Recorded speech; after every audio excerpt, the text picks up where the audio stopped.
नमस्कार दोस्तों आज हम जानेंगे पावर फैक्टर क्या होता है। ठीक है, पावर फैक्टर के बारे में आप बिल्कुल फंडा क्लियर हो जाएगा कि पावर फैक्टर क्या होता है। आपने सुना होगा ना 0.8 0.9, आखिर ये सब क्या है। दोस्तों ये जानने के लिए मैं आपको सबसे पहले बोलूँ कि आपको 3 चीज़ें आनी चाहिए। अगर आपको तीनों चीज़ें आती है तो आपको जानना बहुत ही आसान हो जाएगा। सबसे पहली चीज़ वोल्टेज क्या होता है, सेकेंड चीज़ करंट और थर्ड चीज़ फ्रिक्वेंसी। अगर आप फ्रीक्वेंसी को समझते हैं तो आप पावर फैक्टर को बहुत ही आसान तरीके से समझ जाओगे। तो दोस्तों मैं शॉर्ट एंड सिंपल तरीके से इन तीनों को एक बार आपको बता देता हूँ। दोस्तों जैसे एक वायर है, ठीक है, ये एक वायर है।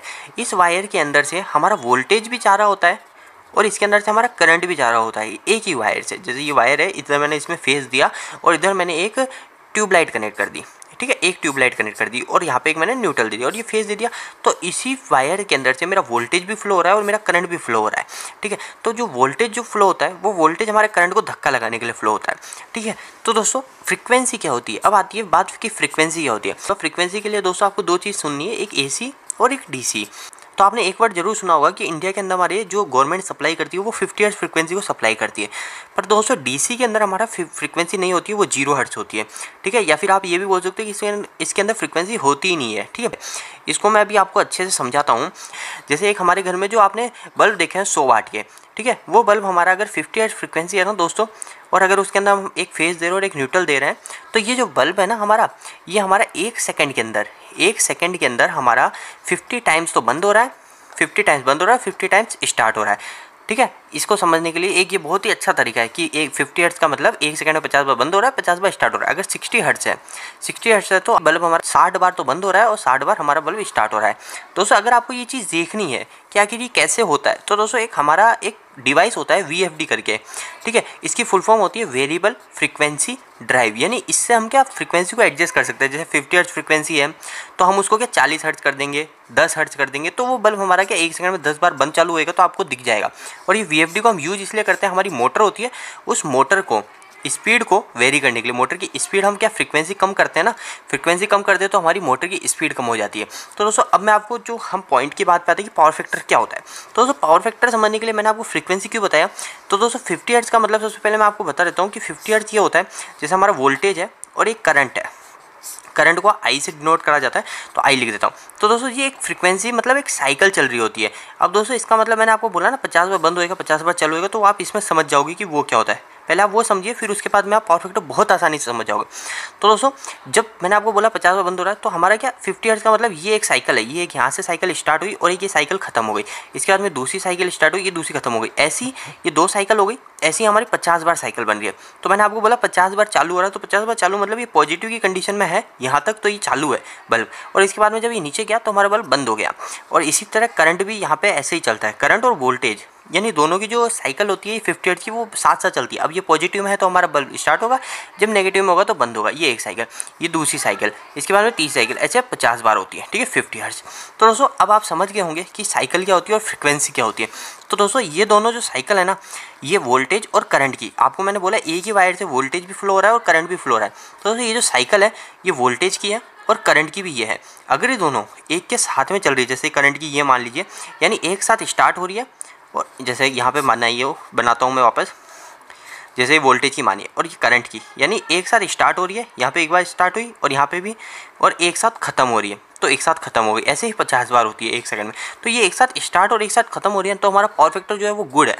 गुड मतलब बहुत ही अच्छा, यूनिटी पावर फैक्टर जिसको हम बोलते हैं। सबसे अच्छा पावर फैक्टर जो माना जाता है वो हमारा माना जाता है 1।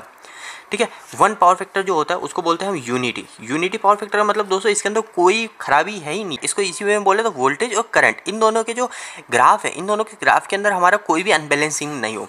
अब दोस्तों अब मैं आपको समझाता हूँ कि हमारा पावर फैक्टर बिगड़ता क्यों आखिर। ये हमारी जो साइकिल है, ये साइकिल आपस में बिगड़ कैसे जाती है। तो दोस्तों हमारे क्या लोड 3 टाइप के होते हैं। हमारे जो इंडस्ट्री होती है, इंडस्ट्री या घर, जो भी हमारे इलेक्ट्रिकल के लोड है वो हमारे 3 टाइप के हैं। तो 3 टाइप के लोड जो होते हैं वो पहला होता है रजिस्टिव लोड।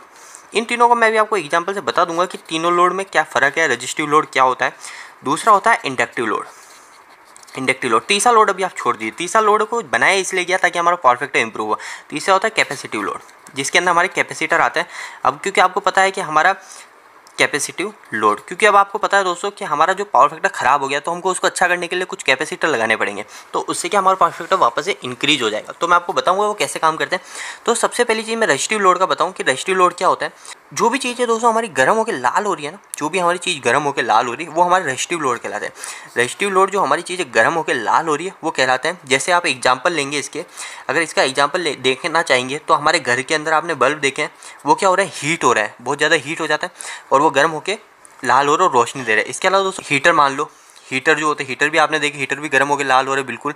और इसके अलावा प्रेस, यानी इस टाइप के जो भी यानी एग्जांपल है, जो भी चीज़ें हैं वो सारे हमारे रेजिस्टिव लोड के अंदर आते हैं। और रेजिस्टिव लोड जो है सबसे अच्छा जो लोड माना जाता है हमारा पावर फैक्टर के लिए, वो रेजिस्टिव लोड माना जाता है। इसके अंदर हमारा पावर फैक्टर बिल्कुल बेस्ट रहता है। इसके बाद में दोस्तों इंडक्टिव लोड, ये है सबसे ख़राब लोड। यानी ख़राब लोड का मतलब दोस्तों ये बहुत ही इसके कारण हमारा पावर फैक्टर ख़राब हो जाता है, हमारा पावर फैक्टर डिक्रीज हो जाता है, 0.8 हो जाता है, 0.9 हो जाता है, ये अलग अलग लोड पावर फैक्टर हो जाता है। तो दोस्तों इंडक्टिव लोड के अंदर कौन कौन से लोड आते हैं, यानी इंडक्टिव लोड के अंदर एक वायर है, उस वायर की कुंडली बनी हुई है, यानी कोयल बनी हुई है, कोयल बनी हुई है और वो किसी से चिपकी हुई है, यानी कोई लोहा है उसके ऊपर हमने कोयल लपेट दी और क्या हो रहा है उसके अंदर, यानी जो भी चीज़ें हैं, जो भी चीज़ जिसके अंदर कोयल है और वो रोटेट हो रही है, यानी जैसे एक मोटर है, एक मोटर के अंदर हमारे कोयल भी होती है और मोटर के अंदर रोटर जो होता है वो घूमता है, तो यानी वो सब इंडक्टिव लोड के अंदर था। और कैपेसिटिव लोड के अंदर हमारा कैपेसिटर आता है, कैपेसिटर। अब दोस्तों मैं आपको तीनों के अंदर बताऊं कि आखिर होता क्या है। मैंने अभी आपको जैसे बताया था कि ये देखिए, ये वोल्टेज की वेवफॉर्म हो गई और ये हमारी करंट की वेवफॉर्म हो गई, ठीक है। अभी आप मानिए कि दोनों साथ में है। अब जो रेजिस्टिव लोड के अंदर क्या होगा, रेजिस्टिव लोड के अंदर हमारा वोल्टेज और करंट की वेवफॉर्म जो होगी वो साथ में स्टार्ट होगी, साथ में खत्म होगी, तो इस कारण से हमारा पावर फैक्टर जो होगा बिल्कुल बेस्ट होगा, ठीक है, बिल्कुल बेस्ट पावर फैक्टर होगा रेजिस्टिव लोड के अंदर। अब दोस्तों क्या होता है ना, हमारा जो इंडक्टिव लोड आता है, इंडक्टिव लोड जब हम स्टार्ट कराते हैं तो इंडक्टिव लोड के अंदर क्या हो जाता है दोस्तों, एक वर्ड सुनाई देता है जो कि बिल्कुल इंजीनियरिंग लैंग्वेज में कि करंट हमारा लैग कर रही होती है। लैग का मतलब दोस्तों, लैग ऐसा वर्ड बोला गया पर इसका ईजी वे में मतलब है कि करंट हमारी पीछे रह जाती है। अब जैसे मैंने आपको बताया ना वेवफॉर्म कि दोनों साथ में चलनी चाहिए, करंट की भी और वोल्टेज की भी। जब इंडक्टिव लोड हम कनेक्ट करते हैं तो इंडक्टिव लोड कनेक्ट करने के कारण हमारा जो एक मोटर, मान लीजिए मोटर कनेक्ट करते हैं तो हमारा जो करंट होता है, करंट लैग कर जाता है।